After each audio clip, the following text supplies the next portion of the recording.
35 and 36. It was 35 and 36. And it was taken by Clarence Weber, Sylvia Weber's husband. And although he was an amateur, he did a pretty good job in as much as he took it from the beginning of the operation right through the steps until the ice went up into the house. He followed the way it went. So it doesn't take very long. So I'm going to kind of explain what's happening in this so you grasp it a little more. The business was started actually. My great-grandfather came from Germany about 1850, something like that. And my great-grandfather and my grandfather went to work for a company in Milwaukee. It was known at that time as Wisconsin Great Lakes. And interestingly enough, that's where I ended up my ice career. I managed with Hometown, which is the predecessor of Wisconsin Great Lakes. So it kind of was a full circle. We had sold our business to them in 1968. So anyway, my great-grandfather and my grandfather worked for Wisconsin Great Lakes for about 3 or 4 years, something like that. And then they went on their own and they harvested ice on the Milwaukee River about where Pfister and Vogel Tannery is, below the North Avenue Dam. And they operated there until the mid-1970s, 1870s, pardon me. And by that time, the Milwaukee River was polluted, you can imagine that, to the extent that they couldn't harvest the ice from it anymore. So they started looking around for property, and they came out to Random Lake, and they bought the land on the south end of the lake from Mr. Noah. And at that time, it was a swamp that they bought. I suppose Mr. Noah was glad to get rid of it. And what they did, they filled it in. They took the land. Where my house is down there on the corner. You can see where they actually cleared that off and put all that land into the lake. And they built their ice house on it. They also had an ice house at Spring Lake, but they couldn't get trains in there. They couldn't put a switch down there for some reason on that curve, and so they hauled all that ice from Spring Lake to Random Lake in wagons, if you can imagine it. So this film, when it starts out, you'll see when the ice froze, they would start measuring it. They'd go out and just drill a hole in the ice, and they had a ruler they put down there, and when the ice got to be 7 inches thick, it was able to hold a horse or a team of horses. And then they would start scraping the lake to snow, because snow is an insulator. They wanted to get that off so that the cold would go down and develop the ice. Also, the snow would create white ice, which was undesirable. When the ice would reach a thickness of 12 inches, it was ready for harvest. And at that time, they would mark the field out. They'd usually cut about 60 acres. And 12 inches of ice, 60 acres, that's about 60,000 tons. And that's what they would put up there. It was about 1,000 tons to an acre. First, they'd cut that ice with a field saw in a grid. When that was accomplished, they would start cutting these solid, the floats weighed 60 ton, I have to think back, 60-ton floats. And when they would do that, they would have to, you'll see guys going along in those cracks, they would caulk the seams, because when they would break those loose, so the water didn't get in the seams and refreeze that whole thing back together. Then they would float that flow up a channel, and slowly they would cut it into smaller pieces, and eventually there would be just 2 pieces at a time going up into the conveyor into the ice house. What did they use for caulking? Snow. Oh, okay. Yeah. When the field saw would throw up considerable sawdust or ice dust, whatever it was, then to break these loose, they had a finishing saw that went through the ice. This field saw only went down about 6 inches.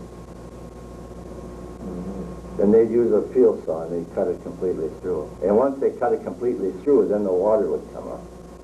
That's why they had to caulk all those seams. Now, did the horses really actually go out on the ice? Oh, sure. What did they put on their hoofs? They put caulks on the horseshoes. They put regular spikes on them. Okay. Yeah. So you had to be careful. You didn't get kicked by one of those. Where did you guys get the shavings? The shavings would come from probably up north. They were all cedar shavings. I remember they'd come in a big carload and they'd store them someplace in the back there, and then as they would go up, they would use, put the shavings on top. And incidentally, that ice would last up to 4 years under those shavings. Even through the summer? Even through the summer, sure. The top would melt, but underneath that would stay just like the day they put it in. Well, I'll pop this in here now. How many pigs did those houses hold? I don't know. There was a lot of houses, I know. Well, at the time, I actually remember there was probably about 5. Is that right? Yeah, about 5. They were deep, big ones. So if you take 60,000 ton and the 5 was 12,000 apiece. They'd go up 17 tier. It was about 40 feet. So, I mean, the houses were 40 feet high. Yeah. But they didn't go right to the top, of course. So. Yeah. Is this on? Yeah, well, there's a blinking there, so there must be something. I don't know exactly. I think all you gotta do is, I think, at least on mine, you just slide the tape in, and TV should come on. Yeah, I think. I tried it this morning. It was stuck. There. These are the way they plowed that. That's iron hanging on there.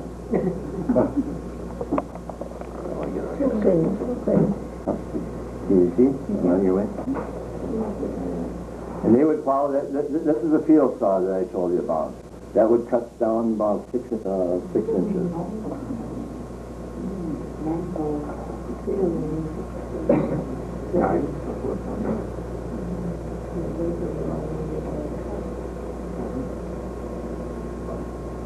First they cut it one way, then they cut it the other way. In fact, 2 of the guys that were on that saw are still living. Sure, no. Eugene Clark. He died. He did? Yeah. Oh, And the other is a Schmidt, huh? Herbie Wolf. Oh, Herbie Wolf, okay. The tall one, Yeah, this is Eugene right there. Herbie on the other side. Yeah. In fact, they're related. This is the finishing saw. They call it a turkey kicker for some reason, but that went completely through. And there are the caulkers that I told you about. See, they were caulking the seams ahead of that thing, so that when they broke that loose, that the water didn't get up in those seams and refreeze. Otherwise, because sometimes when they did this, it would be below 0. They did that also.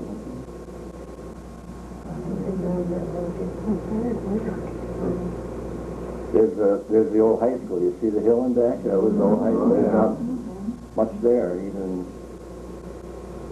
That's Felly Hagel. That's Tom, or Hagel. That's Tom Hagel.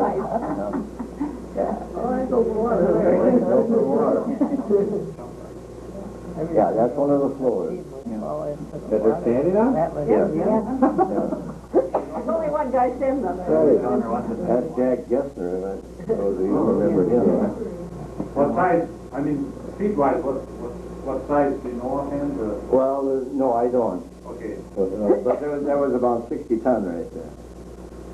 That's my dad on the left, my grandfather on the right.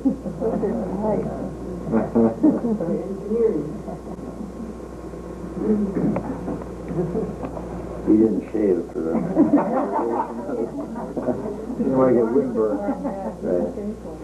See how they chopped those off? And it was a labor-intensive business.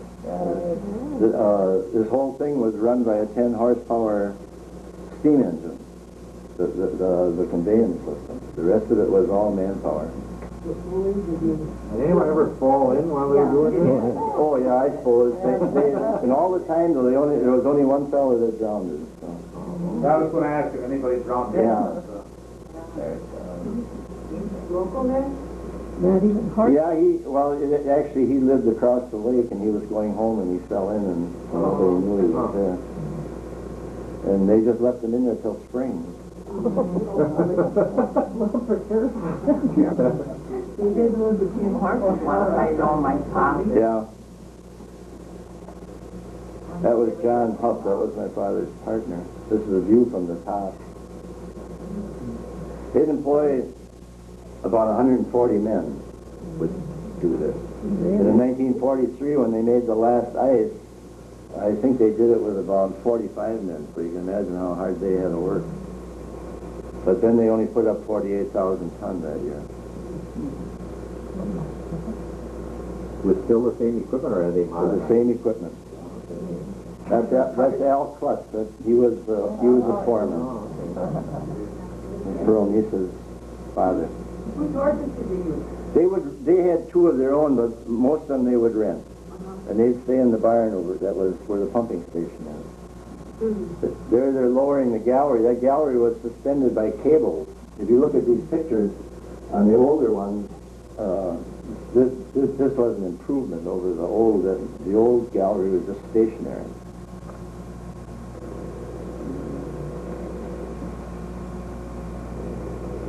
But there was no, you think those fellas up there were 40 feet high with just that little railing. You wonder what OSHA would say. There's your grandpa. You see him?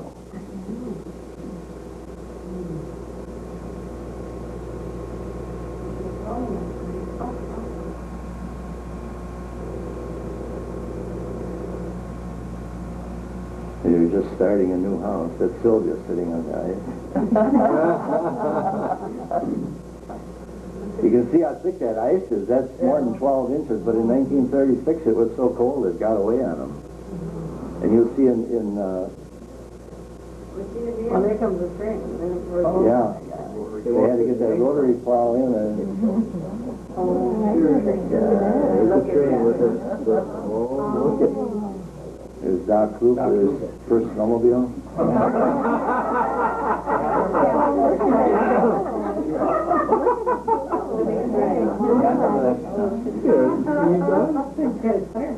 You had to store Jacoby shit. They were off for some reason this day, and my dad got the fire department to come out so he could take a picture of them. a lot of snow. Yeah, that was a bad winter.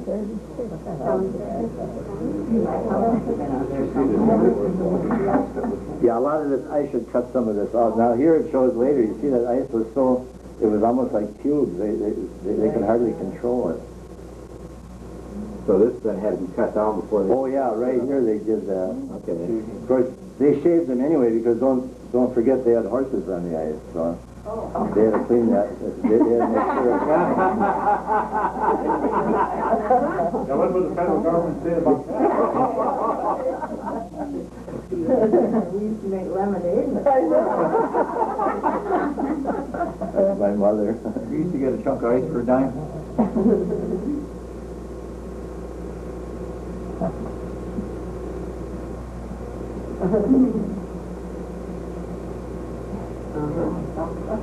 Was it? This is how they cleared Highway 57. There was so much snow. There were clamshell in there. Snow was packed so tight. Yeah. There's 36 of them? This has nothing to do with the ice business. This is my father's bowling club, but all the shakers and movers from Random Lake are here. That's Eddie Becker, he had and Al Aldenholzer. George, no, that's Henry Career, huh? Yeah. The Mafia of Random Lake. That's your dad, or is that your uncle? That was our Major. My uncle. Yeah. Bill Turner. There's Turner. Yeah, Bill Turner. That's a little known meeting of the Mafia. Fritzy Firestein. Where was that? Dance hall. It wasn't down at Spring Lake. No, that was taken at Silver, I don't know, someplace up around Elkhart. Oh.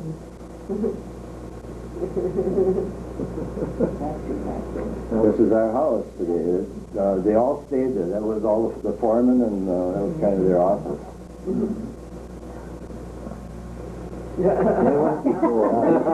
But they lived in style. They had their own cook. There he is. My mom was a cook. Who is that Schmidt? I don't know. I just can't. Just his first name is. This is Ed Fuss. Eddie Schmidt. Eddie Schmidt. Yeah. Because he was a cook. Yeah. There's Eddie Schmidt. I'm never from. Lower, or wherever. Oil tanks in the background. Great factory. Railroad. Yeah. That's when they had Stevens on that. I hate to see the railroad go. I don't know how anybody else. Yeah. I'll miss it. That's the lifeline. Carry my grandpa. That's your grandpa too. His mule. There's another portion on here. It'll take a few seconds for it to roll. That was taken by Wilbur Hilt in 1941, and it's kind of interesting. This is when they dedicated the Sheboygan Marsh, because Wilbur Hilt was on the Sheboygan County Board. Yeah. She gave this to me. Oh. Yeah. And we had it transferred onto. We have these all on movies, but the movies get so old that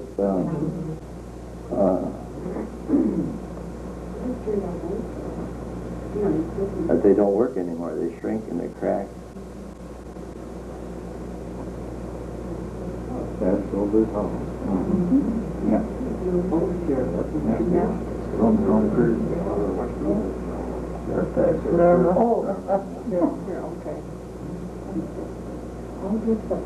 Yeah. Yeah. Now here, so you can see what how they look. That was a slush slide from the shaver. Okay.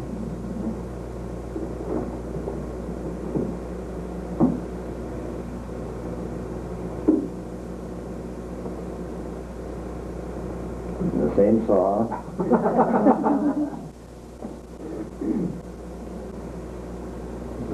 They're showing the flotation, yeah. That's when they built machinery to last. Right. A lot of that machinery they had to build themselves. It wasn't available, and they just built it. So those are the caulking machines. What was their wages at that time? Not much. I would say probably 50 cents an Oh, hour. less than that. Less Because than 25. I talked to a guy that worked for 25. Well, I went back to some stuff I found in the attic. They got as low as 7 cents way back. Yeah. I think my dad in later years earned 45 cents. And he had to be a pack. I think when I worked there, they got 50 cents an hour. Because I got... Room and board then, you said? They did, but they charged them for that. I had some cars at home. See, they had the boarding house for, and those people that lived there, they had to pay board, like the company store. You heard of that? Yeah. Yeah. That's the water box where they take the ice out. You can still see the foundations over there. They're still there. And, A lot of farmers came into work. right. But before 1928, they didn't plow the roads, and if the roads were bad, they couldn't get in, so they had to bring people from Milwaukee. You said they rented the horses, how much did they have to, how much was it for renting those horses? I don't know. They got a lot of them from Thiensville, ones that were ready to go to the Fox Line. Because I remember going down there and getting them. You know, by Fromm? I talked to a I guy. thought they got career horses too. Well, sure, some of those too. They had a lot of horses. Mm-hmm. In later years, they used trucks. Oh, yeah. Who don't remember him? There was the old whistle on the engine. Yeah, house. yeah. Trucks on the Little ice. fishman. Yeah.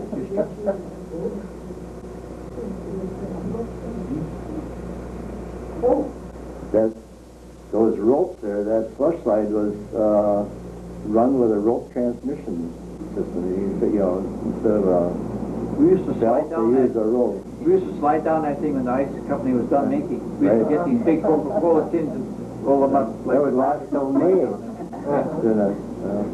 How long did they work? I mean, how were they? They worked all night sometimes. Yeah, they had lights.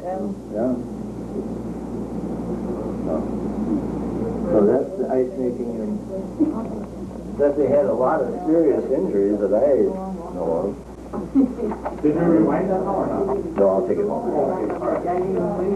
Did they keep the, you said they were doing it on Spring Lake too, did they keep that up as long as what they did for on Red? No, I never remember the ice house at Spring Lake. When I was a kid, we used to go fishing down there. I could see where the pilings were in there for it, but I don't remember. They burned? I don't think anybody here does either. I think Jack Beth said they burned. That could be. As I say, this ice house here was taken down in about 1946 and 47. That was the only ice house in probably the history of the country that was ever taken down, because most of them were burned down. But, you know, the lumber was worth more. I mean, it cost them more to take it down than it was worth. But after the war, lumber was scarce, and so they wanted that lumber. That lumber went to Sheboygan for new homes. Not all of it, Mickey. Pardon? Not all of it. Well, most of it. The big pieces they sold to Barker Lumber. And we've got one in our basement. Right. Yeah. My wife, folks built the garage in Silver Creek out of that. Okay, but I mean, the thing, you know, yeah, it all went for building. But I mean, the lumber was worth so much that they couldn't take it apart. Silver Creek Yeah. is made out of that lumber. And the other stuff they didn't want, they threw in the lake, if you can imagine that. We're still finding stuff in the lake down there. That's what I hit with the weed cutter a couple of years ago. Found those big condensing tanks in there a couple of years ago and dragged them out. OSHA wouldn't go for that. DNR. Well, thank you. Okay. Thank you, Mickey.